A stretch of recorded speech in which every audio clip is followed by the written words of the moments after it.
përfaqësimi shqiptarëve tash në këto punësime, nëse janë punësuar 12.000 njerëz prej qeverisë, prej krijimit të qeverisë së re, nuk janë as 10% shqiptar, ma pak se 10% janë shqiptar.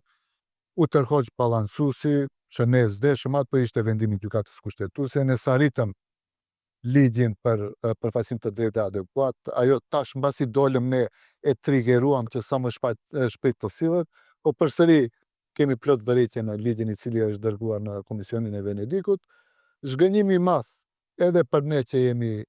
që ishim pjesë e vlenit, po edhe për qytetarët, sepse ndryshimi që po e realizonim ishte ndryshim për të keq. Në fakt ne kishim dy opsione si Aleancë për Shqiptarët, një të durojmë, të qëndrojmë, të mbajmë kolltuqet tona, dhe të bëhemi të heshtime dhe temi si këto që kanë mbet në vlenë, se të bëhet ma mirë.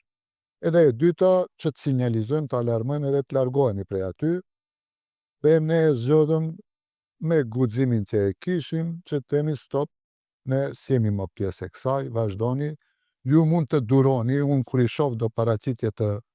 kryeministrit së bashku me kryetarin e komunës Tetovës, apo si i trajton në mediume dhe si nënçmon, unë personalisht s'mund ta duroj atë, është e padurueshme, po sidoqoftë unë ju uroj shumë sukses në këto zgjedhje.